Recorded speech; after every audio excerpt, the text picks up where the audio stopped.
Good evening, ladies and gentlemen, and welcome to the Bunker Show, coming to you live and direct on darkcityradio.com, coming from our secret underground bunker hidden beneath the sewers of Westminster.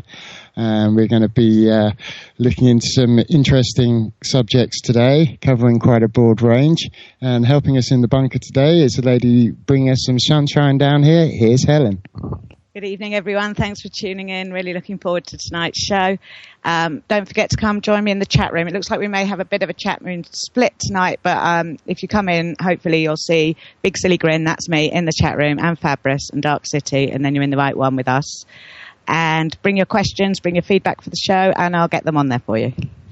And also joining us in the bunker this evening is my wingman co-host. Here's Jimmy.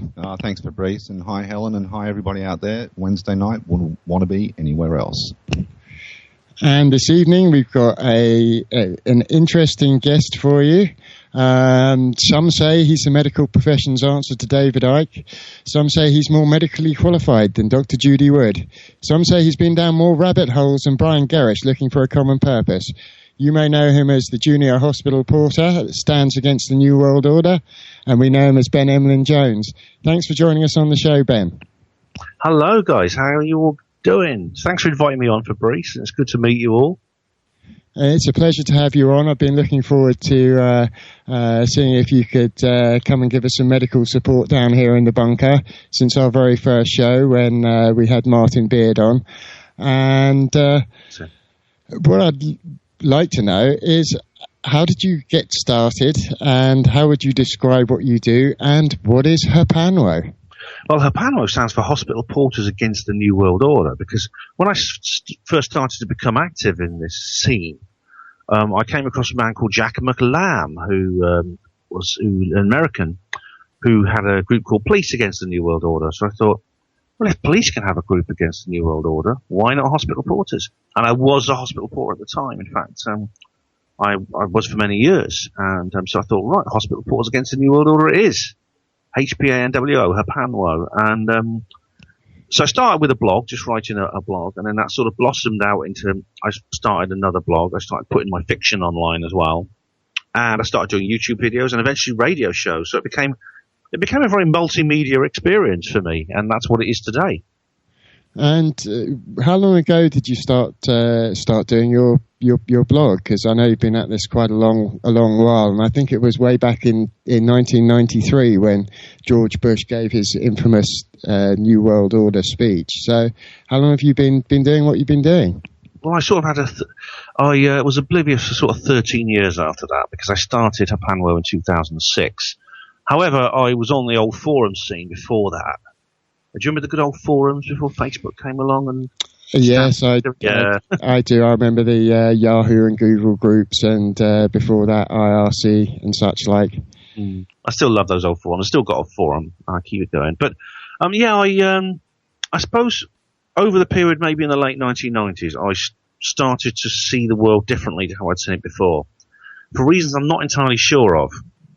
I began to become interested in what you might call the paranormal and conspiracy theory and various other issues as well, including spiritual matters as well. I didn't sort of like become a born again Christian or anything like that, but I started looking into the world of various things to do with this, with the idea of God, etc., in various ways.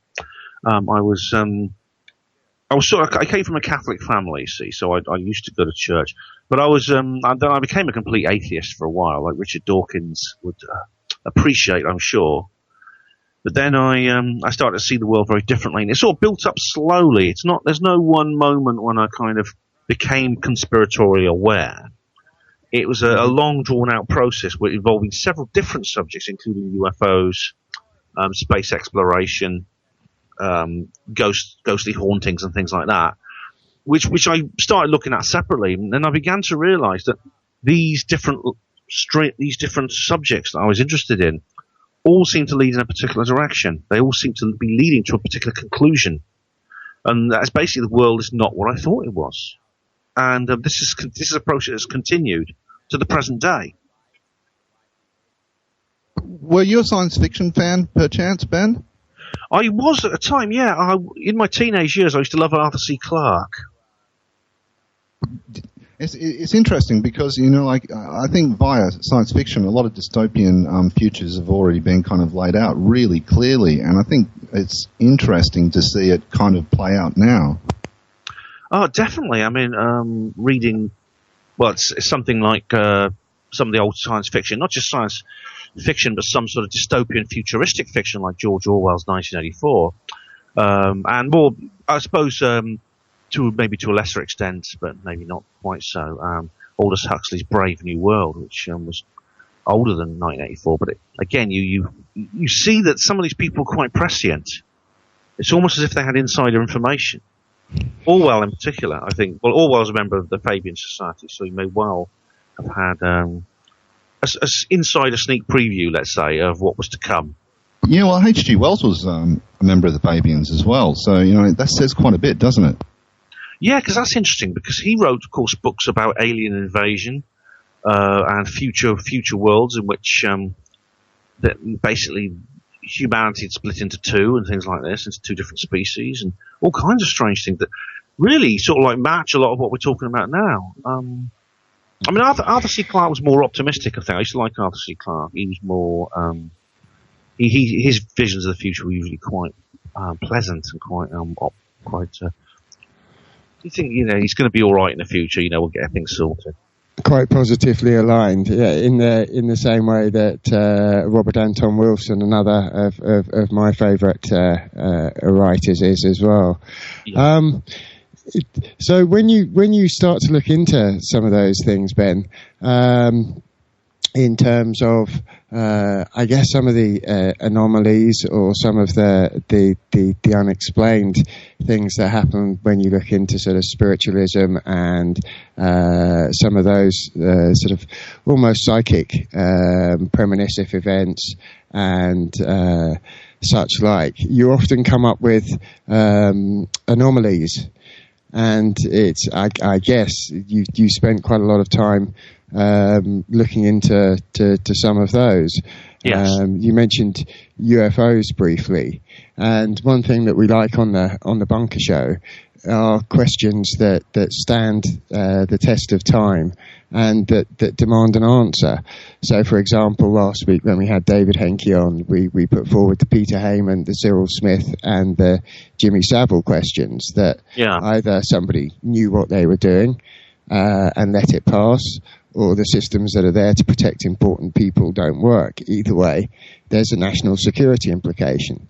And you mentioned UFOs earlier, and the Rendlesham Forest incident is very interesting because of the nature of that. And that was where an unidentified flying object or an unexplained aerial phenomenon came very, very close in Rendlesham Forest to two active air bases. One was a British base called RAF Woodridge, I believe. Woodridge, yeah. And there was an American base as well, which I think at the time, no, it was USAF Woodridge. And it was a base with, I think, more atomic weapons than any other, more than Greenham Common at the time. Oh, and much. And I believe it was commanded by a lieutenant colonel at the times of the incident, which happened over Christmas in 1980. And it kind of leaves the question, either the gentleman who filed the report, a Colonel Charles Holt, I believe, either he's not fit to be in charge of all those atomic weapons for making spurious reports, or there was something which came down very, very close to a high security military installation that definitely wasn't authorized. Either way, that has a national security implication. And I know you've looked into Rendlesham Forest quite a lot. What do you think about that Rendlesham Forest question? Well, there's no doubt. I mean, this is one of the best documented UFO incidents in history. And I met Colonel Holt actually a couple of weeks ago because he was at an event in Rendlesham Forest, which was part of all the basically a historical lecture he was giving. And I think it did occur to him, that he didn't really feel comfortable writing out this report. But yeah, something strange happened at these twin bases. Now, these were RAF bases, but the US Air Force had a garrison there, which was basically there to store these battlefield nuclear weapons. And there was a massive number of them. And as you rightly said, far more than at Greenham Common. And the Greenham Common was getting an awful lot of publicity at the time because of the nuclear weapons that had been stored there. And there was these huge peace camps that were protesting and trying to put a stop to it. Now, the thing about it is, what Woodridge meant was there was a much larger arsenal of this ordnance, and it was unlicensed, it was unauthorised. The government had done it without the approval of Parliament. So basically, there was a lot of secrecy surrounding those two bases. Now, it's not uncommon, actually, for whatever reason, for these unidentified flying objects to take an interest in our nuclear weapons capability.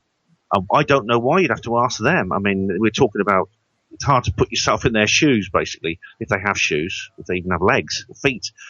But you often find at nuclear facilities you get UFO activity. I myself took a photograph of a nuclear facility once and saw a UFO on the film afterwards when I developed it. But what happened to, it's amazing that, yeah. So it was interesting. We had Andrew Johnson on a fortnight ago, and he also mentioned via the Disclosure Project a number of military officers who've been present at those facilities in an official capacity when they've had that kind of incident happen. Yeah, I mean, this object appeared in the woods, and basically the security police there had to go out and investigate it, and they tell some very interesting stories, as does Colonel Holt, because he actually is, as I said, when it comes to documentation, this guy didn't only write his memo, known as the Holt Memo, which was actually released amazingly just 3 years later, but he made an audio recording as well, which you can hear online. It's like a 10-minute audio recording through a dictaphone, in which you hear him describing what he's seeing, and he is seeing what is clearly some kind of unidentified light or an object in the woods, close to ground level, which is visible to him and all his men who were with him at the time. It's actually an astounding piece of evidence. I should point out, I mean, there's been some talk about how various armchair pundits have come forward to claim that these guys were seeing all kinds of things, a lighthouse, a joyriding ice cream van. That's got to be one of my favourites. I haven't heard that one before. Oh, that's amazing. Yeah, some kids broke into someone's house and nicked an ice cream van and drove it up and down. A truckload of burning manure, which is a big pile of burning manure. Yeah, it's ridiculous. These were highly trained US Air Force security police. They were carefully monitored. They were carefully screened. Everything about them was controlled to make sure they were doing their jobs properly, because they were in charge of these deadly weapons, and they don't just let anyone do that. Well, I mean, you can tally credible and verified sightings in all sorts of ways. I mean, you can look at the amount of reports or unreported incidences that happen and are recorded with air traffic control, across the world. I mean, can you think of any really obvious incidents that have been recorded by, say, British air traffic control? Oh, well, interestingly, there are occasions where these things have been spotted. For example, there's a researcher called Nick Redfern, who's a British guy, lives in the States now. His father was a radar operator, and who has actually talked about, he said his dad used to tell him about the strange things that used to appear on the radar scope. Very often they've had visits or phone calls from someone high up telling them not to talk about it. When in an institution, it's actually surprisingly easy to keep secrets in an institution. I mean, you had a guy on talking about Cyril Smith, Jimmy Savile. Tacit collaboration is actually frighteningly easy to achieve. And I was going to say, and can be remarkably effective in a number of ways. I mean, for example, when people are talking about information such as this, if there's any way that information can be disrupted or corrupted, then it seems that intelligence agencies often take an active role, or some groups take an active role in attempting to disrupt that information. I know that you recently, with the film that you took of Rendlesham Forest recently, and I don't know, have you managed to re-edit that and get that back up? Because right, yeah. Now this is a sorry state of affairs, because when it comes to the Rendlesham Forest, what's actually happens with the Rendlesham Forest incident is that the various witnesses, their stories don't tally. So there's a lot of confusion over what was seen, where it was seen, when it was seen, etc. This began right at the beginning, and so several different witnesses have come forward telling different stories, and this has led to conflict. This has led to some quite bitter recriminations within the witness groups, and also the researchers who've looked into this have been caught up in the middle of this, and this has included me, because this is the event I was talking about earlier, where Colonel Holt was actually at Rendlesham Forest doing his little tour. I got caught up in this because I was asked to produce a film of the event. Because the organizer of the event, John Hanson, he's a friend of mine. He likes my work, and so he asked me to come and produce the movie. I did, but then somebody else who was there suddenly decided they didn't like it. They didn't like it because I was actually defending one of the witnesses whom he thought shouldn't be defended. And as a result, he decided, with this ulterior motive, he decided to see what he could do to get my video censored, and unfortunately succeeded. He actually put in a copyright claim, which is completely false, actually, to YouTube, where I'd actually put this is the platform where I published my video.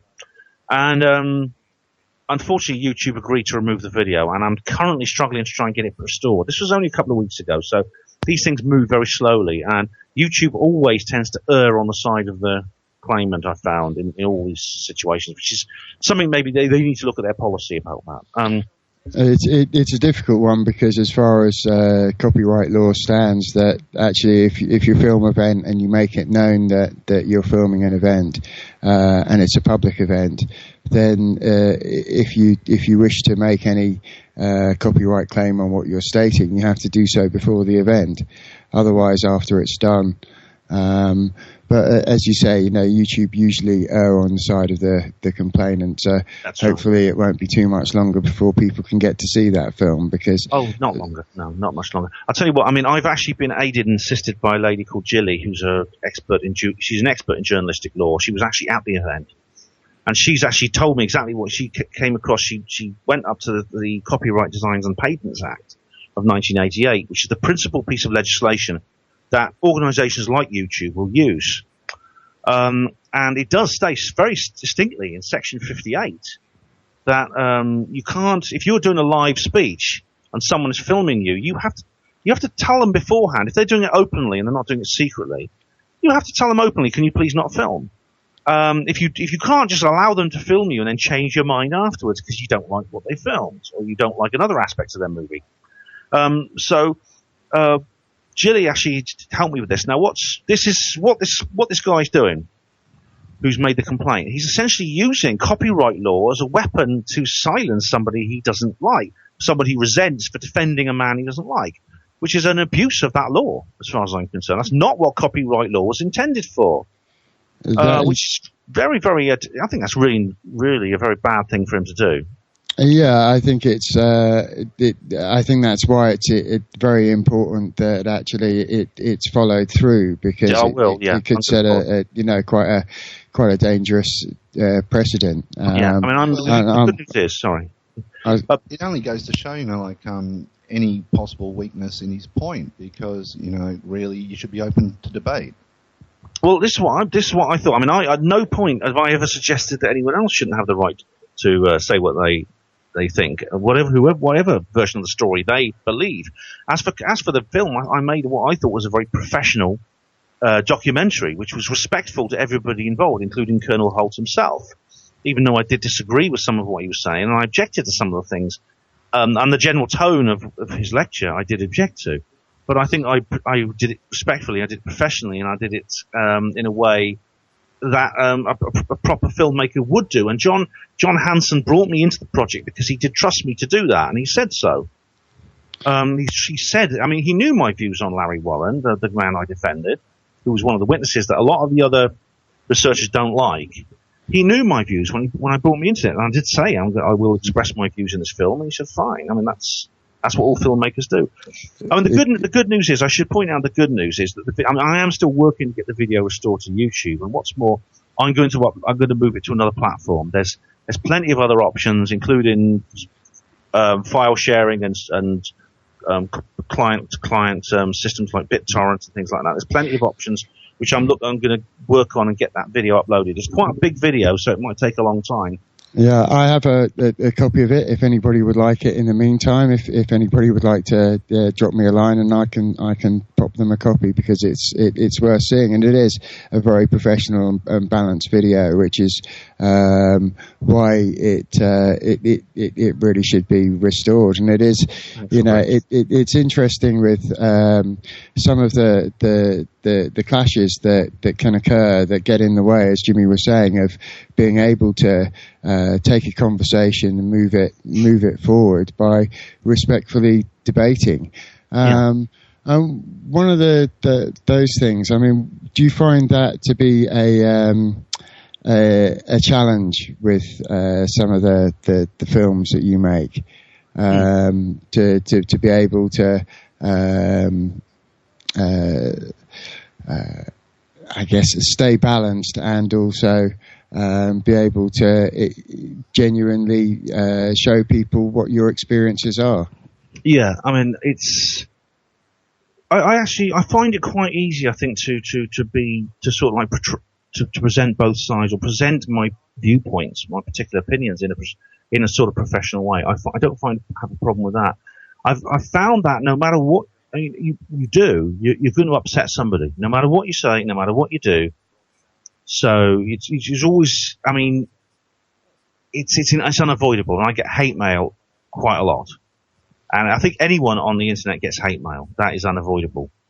So I think, I mean, it's just sad, because I have no desire to suppress other people's viewpoints. I mean, the situation in Rendlesham Forest is almost universal in this scene, in this conspirasphere, the community, whatever you want to call it.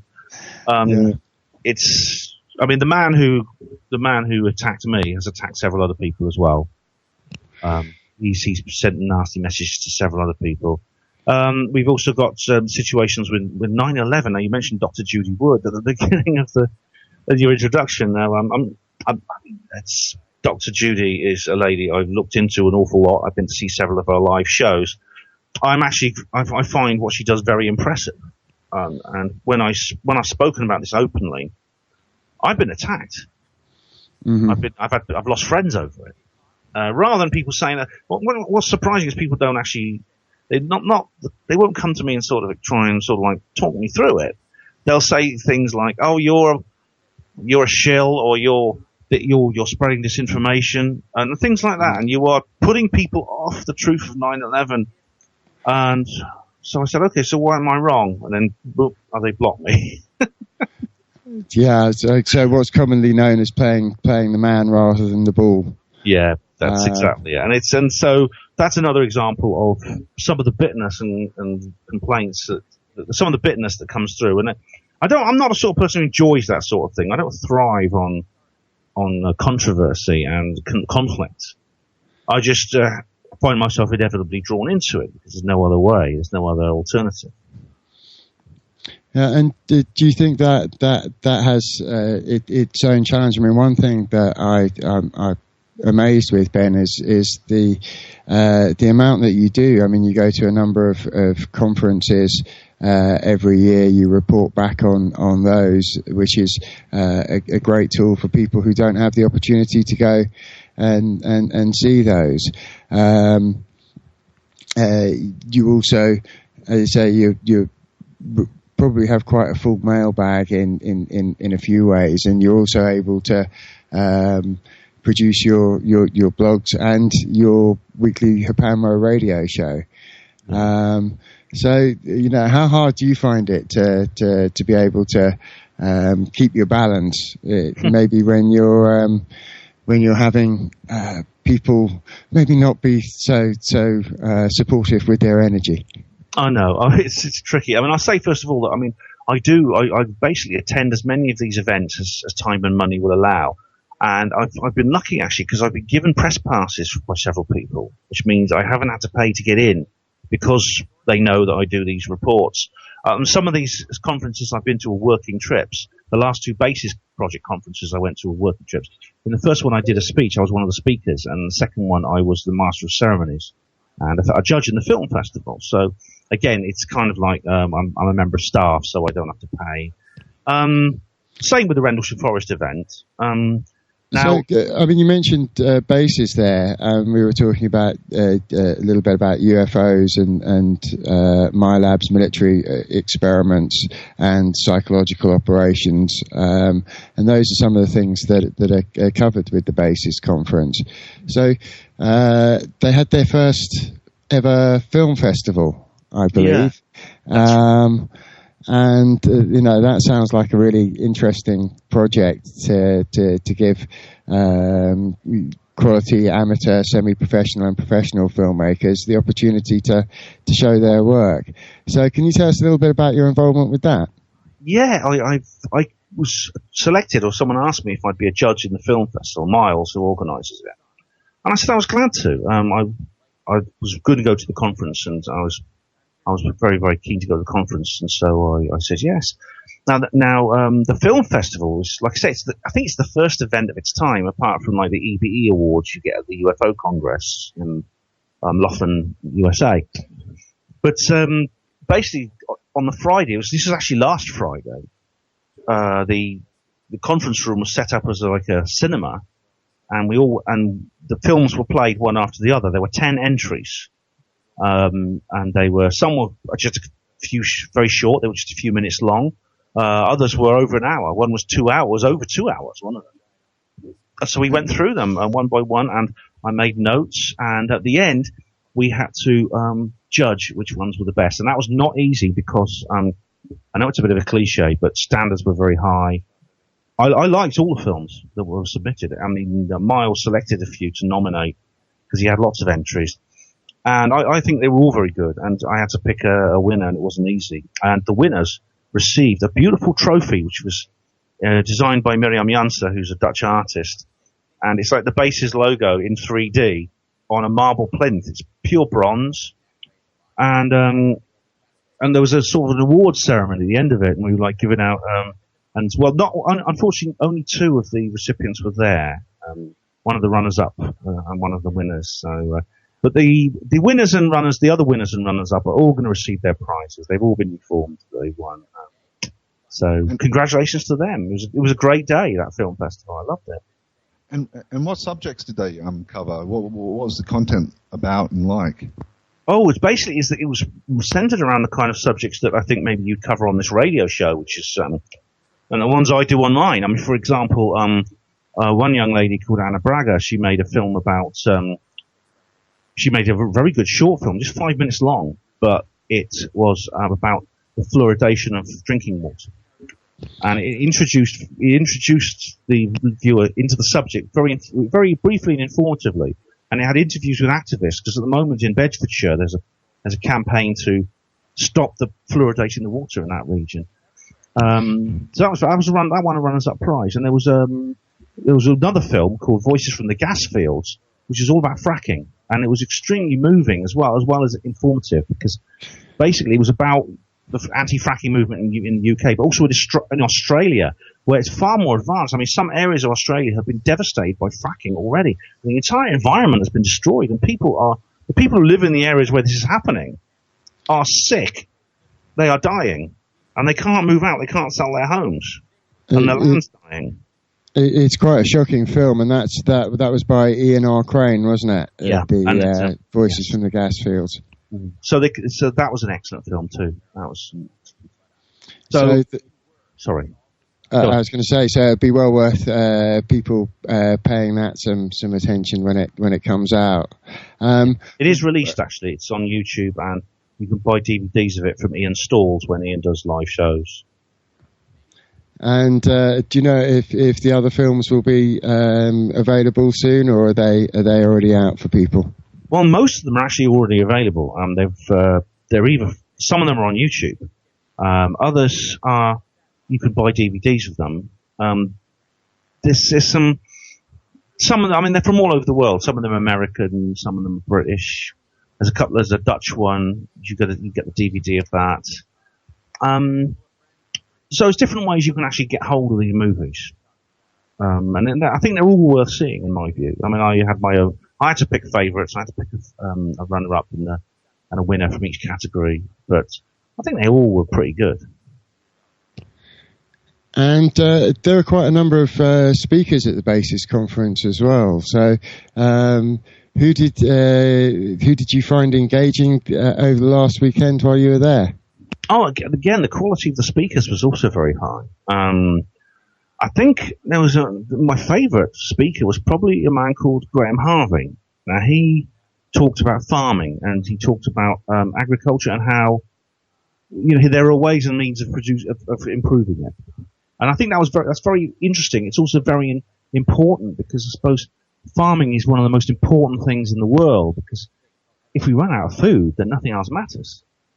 And of course, food is used to control people as well, by the elite, the government, which we've got to get into as well. They actually use the supply of food as in a sense, a tool of manipulation. And we're living in a world in which farming is basically, most farms are monoculture, which means they just do one thing. They grow one form of crop, or they just have one species of livestock, on their farms in the pastures. And because they're monoculture, the land has to be maintained in a very artificial way, often using chemicals and genetically modified food, crops, GMO crops. Now, what Graham was saying was he showed an old painting of an old field, and he said, look, in the old days, people were doing things very differently. Farms tended to rotate. They were multi-purpose. You would have livestock grazing a pasture while you're growing wheat in one field. And then the following year, what they would do is their manure would enrich the soil. And there's all kinds of different ways in which these animals would enrich the soil, which you could then use for arable work the next year and move the animals onto a different field. And this produced far better quality crops. The animals were much, much healthier and happier. They produced better dairy produce, better meat. And the landscape, the environment was less damaged as a result. So what Graham was saying was, well, that's the solution to all these problems. You don't need genetic modification. You don't need all these various pesticides that are killing bees and things like that. You could produce a perfectly good farm yield by going back to this old mixed farm process. And something we talked about off stage, which is very interesting. We didn't mention it while we were on stage. There's something called terra preta. Terra preta comes from the Amazon rainforest, and it's a very, very fertile soil, which was created a long, long time ago by the civilizations that used to live in the Amazon basin, which has long since died out. They were killed by disease when the conquistadors arrived. But the terra preta is still there, and there's movements to synthesize it. Now, terra preta, if you have terra preta on a farm, it can increase the yield of the farm a dozenfold with no environmental impact at all. In fact, it's very good for the environment. So I think he was probably my favorite speaker. But again, I hesitate to pick out a number one out of the pack because they were all extremely entertaining and extremely informative. And I'm very grateful to everyone who came to speak there. And some people travel a long way. We had a guy coming all the way from Germany. We had an American bloke who flew over. It was really incredible. Absolutely incredible. Yeah, that does sound like an interesting conference to attend. Yeah, and also as you are mentioning, the use of farmland in a different way, and using the community, using the environment in which you live in a more productive way. A lot of the work that you do obviously spans the nation, but I know that you've also been involved sort of locally with local projects in your community. Because did you work with a local co-op for a while? Yeah, an organisation was set up called the People's Supermarket, which is it's a small local business in which you can actually join it and become a shareholder of the business. And if you do that, if you buy stuff from the shop, you get a discount from it. And but you're expected to work there as well. So you shop there, but you also work there. So you're both shopper and staff. Mm-hmm. And I was involved in that. Unfortunately, it only lasted for a few months, but it was wonderful. It was absolutely wonderful because it took away a lot. It took away a lot of the stranglehold that some of the big supermarket chains have on us. Because as is the case anywhere in the world now, big international corporations are trying to take over the retail sphere, and small local mom and pop shops, as they call them in America, are suffering because people are bypassing them and going to the bigger, cheaper, with bells and whistles on it, the big Walmart or Tesco's or whatever it is down the road, which is a shame. The People's Supermarket was an attempt to fight back by creating a retail outlet in the local community, run by local people, which was profitable and could reduce its prices to the point where it could compete with these large corporations. And I used to work. It was only about 1 day a week I worked there. Sometimes usually half a day a week or something. Sometimes a bit longer. But I was extremely proud to be a part of that. And unfortunately, through some misfortune more than anything else, it folded within a year. One of these problems was that there was a big fire next door, so they had to shut the road off. That doesn't help if people can't get to actually use the People's Supermarket. But it'll come back. There's plans to bring more. Sorry, Fabrice. I was going to say, do you think those projects are really valuable to the community, and that it's worthwhile when you find those people to engage with the community in that way? Extremely.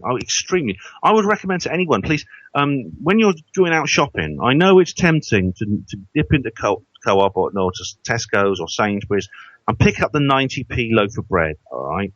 But if you spend just maybe another 10 or 20 pence, you're in the little corner shop. You know, the little corner shop with the guy behind the counter with the white coat on who says, "Good morning, sir. Good morning. Come in," and things like that. You know, if you do that, you're investing that money in the local community, in the local economy, rather than having it sucked out and dumped into the pockets of huge corporations that then they say they put the money back. But they don't. They just give people slave labour jobs. They bring in people on job seekers allowance to work there and things like that in Tesco's and places like that. And so please do consider that when you're out shopping. Really, please do. Try to use the small local businesses, even if it costs you a few more pence. In the long run, you see, the more people who use these small shops, the higher their profit margins will be, and then they can reduce their prices. And if you find something in your local area, like the People's Supermarket, which you can join, and you can actually, it's like a sort of cooperative business, then please do join it. Get involved. Please do. Because that's the sort of thing that changes the world. Yeah, and I couldn't agree with you more there, Ben. And in terms of actually what some of the things that you do to change the world, one of them is your radio show that you do each week on Hapanwo Radio. And one thing that you do there that I absolutely love is your Hapanwo space weather. Can you tell me how you came up with that and what that is, really? Right. Well, yeah. Well, basically, I'm actually very similar to you guys. I run a radio show, a weekly radio show, on the internet, and it's called the Hapanwo Show. I mean, I have several other radio projects I'm involved with as well, but this is my own production.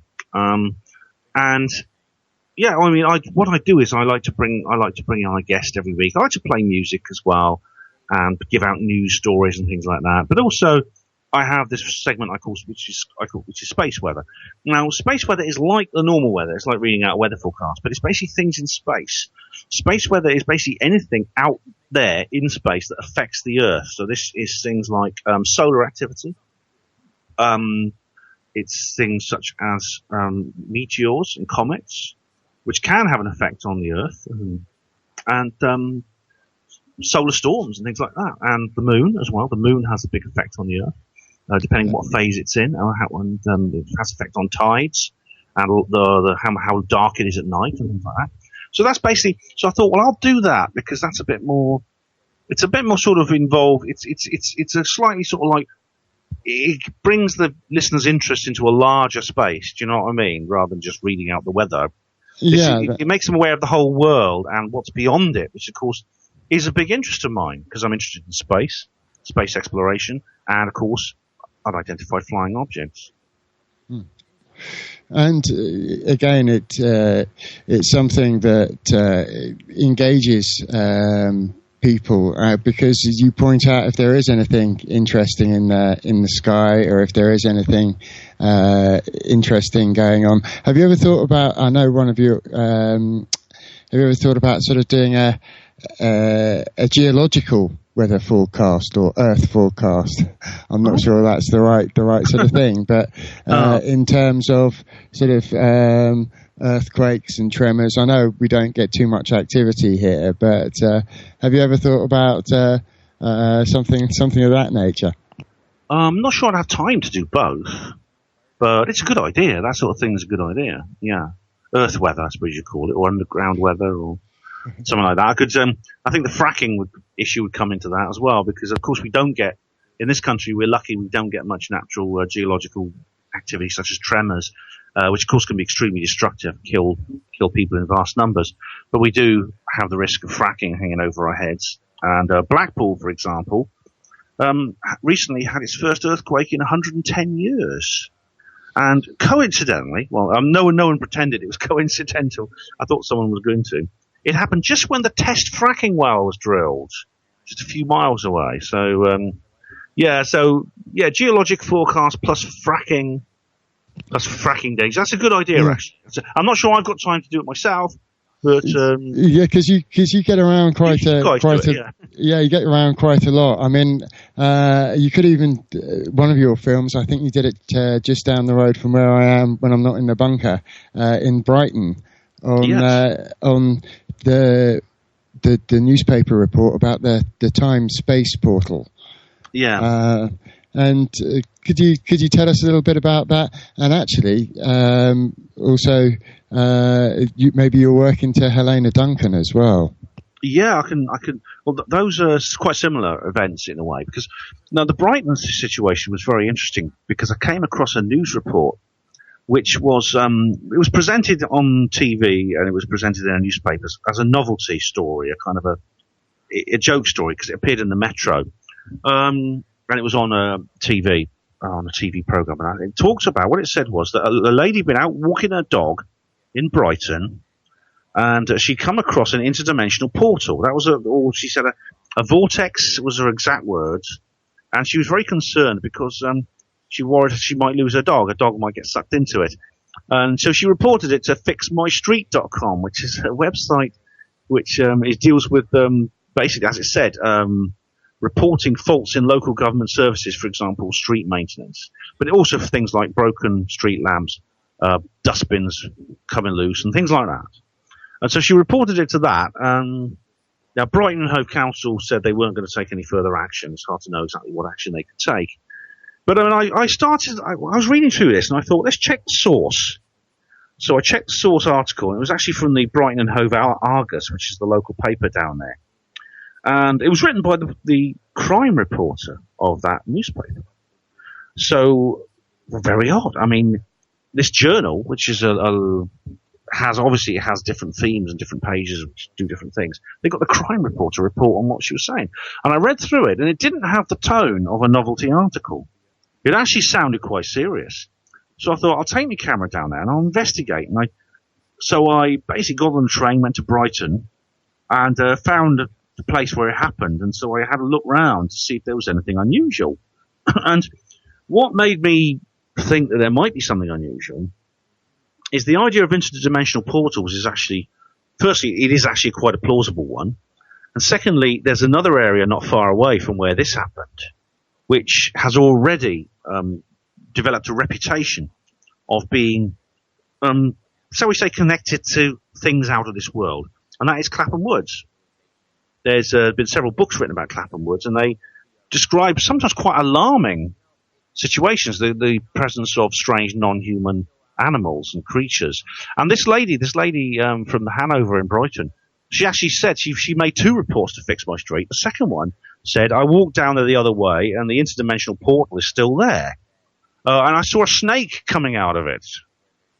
And I thought, well, that's odd. But then people who see into other dimensions, whether it's in this way or people sometimes who, for instance, the Amazon Indians who take particular drugs to get them into a trance state, they see snakes as well. It's interesting you should mention Clapham Woods, because I've been there when I was younger, and in the late 80s it was known because there are areas of the wood that animals wouldn't sing, and on one occasion there I came across animals that had been decapitated, and a circle that had been etched into the ground, with a very, very unusual feeling about the place. So its reputation is somewhat warranted. Yeah, I mean, there's the people who study it actually say, don't go around there on your own, and be careful when you go in there. Take people with you, things like that, because it is actually unsafe in the views of some people, because it's such a powerful area, because the activity is in there is so common and so extreme. And I take that sort of thing very seriously. I think it's well, for those people who are aware of ley lines, it sits on a triangle in the middle of a triangle of local leys. Yeah, and those several books that you mentioned, they cover off on some of the bizarre ritualistic behaviour that occurs that is reported to occur in the woods. So it has quite a reputation here. It might be worth your investigation. Oh, definitely. I'll have to go down there sometime, but I'll do it with caution. I'll do it with caution. Yeah, there's some interesting books. One's The Demonic Connection by Toyne Newton. I'll see if I can pass you a copy of it. Oh, thanks. Yeah, as for Helen Duncan, you mentioned now. Helen Duncan situation. I'll have to go through this quickly because I know what the time is. But Helen Duncan was a psychic medium, and she was a very, very powerful one, and one which she was a materialization medium, which meant she produced ectoplasm and things like that. And what happened was in the 1940s, during World War II, she was arrested and tried in a very, very suspicious case, which became known as the witchcraft trial. And the witchcraft, it was very, very odd, because you'd think, she in those days they did give mediums a hard time. They did there was a prevailing view that they were all fake, and if they were caught doing what they did, they could face fines and maybe short prison sentences. Helen Duncan was taken to the Old Bailey. She was actually tried in the Central Criminal Court under the Witchcraft Act of 1735, a law over 200 years old that hadn't been used for over a century. They said basically someone wanted to put her away because this law left someone with 9 months in jail. So basically someone wanted her out of the way, and they dusted off this ancient piece of legislation to basically crowbar her into jail. And the reason they did it was because she, through her skills, through her psychic powers, was giving away secrets, wartime secrets, classified information from people who died. For instance, sailors on ships that had sunk would actually come through in her seances. Yeah, there was one incident of that where the government had kept a large battle cruiser that had sunk secret. And right. Could you tell us a little bit about that? Yes, absolutely. There were 2 occasions when the government did this. The first time it was HMS Hood, which was an Admiral-class battle cruiser, the biggest and most powerful ship in the fleet, was sunk by a German battleship. And the morale was very low because this was back in 1941. We just had Dunkirk, and the Blitz was going on, and people were dying, and everyone was very, very pessimistic about the outcome of the war. So the government said, well, let's not dampen anyone's spirits anymore. Let's just keep the loss of the Hood secret. And it was very easy. It was much more easy to do in those days than it is now, because they didn't have the communication. But Helen was actually at a seance in Portsmouth, and a young man appeared in his square rig, in his naval uniform. And he addressed the crowd and said, I'm a sailor who's on board HMS Hood. I'm afraid I'm dead. I've drowned. Now, of course, skeptics will say, well, she was fake. It was just a big charade. But then if it was such a big charade, why did the government go to such effort? They took it very seriously. They went to enormous effort to silence this woman. And they did it. In doing so, they committed a terrible injustice against her. Well, they used, as you said, 200-year-old legislation. And is there a campaign at the moment that's seeking to, in some way, address that? Well, there's the law, the Witchcraft Act has been repealed, as has the Fraudulent Mediums Act. So luckily it's not a contemporary issue. But there was a campaign to pardon Helen Duncan. Helen died in 1956, so this was a long time ago. But there's a campaign to pardon Helen because of what happened to her and get her name cleared. And it's been led by a lady called Margaret Hahn, who's a good friend of mine from the United States. And she's also Helen's granddaughter. Sorry. I was going to say, that sounds a really appropriate thing to do after so long, because it's, even if people are experiencing non-local communication that people can't necessarily explain off the top of their head, that's no reason to put people in jail for archaic reasons. Absolutely. I mean, I think if we get Helen pardoned, I think it will be enormous. It would be an attempt to heal the injustice. I mean, Maggie and Helen's supporters, they say Helen is still in touch. Helen is still communicating with people from the other side. And I think she would appreciate that. But also it could lead to maybe further disclosures about other subjects. Because I think there's a bigger secret attached to this. There's a bigger issue at stake. One of our chat room listeners has just said that... that we're in the chat room. We've just got... I'll just read it out to you. Helen Duncan was screwed by her barrister, who was not a practicing criminal barrister, Charles Loseby. That's unfortunately, Charles Loseby was not a criminal barrister. No, he was a solicitor who was a supporter of spiritualism, and he meant well. He wanted to do the best for her, but he made some fatal mistakes. And there's probably not time to talk about that in detail, but I feel sorry for him, really, because I think he didn't want to do any harm. But it would be an appropriate one to see if people can get justice or some form of justice by supporting that, even in the next century. Absolutely. Well, we're almost drawing to the end of the Bunker Show, Ben. Could you let our listeners know where to get hold of you and your work? Sure. It can be found at my website, which is www.hpanwo.blogspot.com. That's Hospital Porters Against the New World Order. That main website is also a portal to all the other things I do, the Hapanwo TV YouTube channel, the radio show, and the fictional blog and the forum and everything else I do. I'm appearing at several live events as well, so if you check the conference circuit, you'll probably bump into me at some point. Okay, that's great, Ben. Thank you very much indeed. Thank you also to our listeners. Thank you to Helen in the chat room, who also, I think, has... I was just going to say thanks to everyone in the chat room. We've had some of our regulars tuned in tonight. And we've also had John Walson, who also was at Bases, who won the amateur short film category with his film Fight for Justice. So he's been joined us in the chat room tonight, listening to the show. Oh, well done, John. And thank you for your contribution he did. So I just wanted to say that and say hi to Sarah and Peter and Jono and all our regular listeners out there. Thanks for joining us. And I'd also like to say thank you to everybody who shares our flyer, who sends us messages of support and suggestions for how we can help the Bunker Show. Jimmy. Cheers, Ben. And I'd just like to quickly say I love listening to your show. Your voice is very soothing, you're very chilled out, and your music selection rocks. Oh, well, thank you very much. Thank you. That's really good of you. And I've really loved being on the show. It's been great. It's been a pleasure having you, and we've got some more entertainment here on Dark City Radio. We've got Martin, Edward and Sarah. Martin, Edward, Sarah and Bob after their cracker of a show last week with Jason Reed from Leap. This week they're going to be giving out growing tips for the hobby grower, caregiver, and anybody else who's interested in that form of horticulture. Following that, we've got the Captain Max Steel show, and that's on Free Energy. And hopefully Max is feeling better, as I helped cover his show last week. So if you'd like to listen to the podcast where I was talking to Vinnie Eastwood for a little while.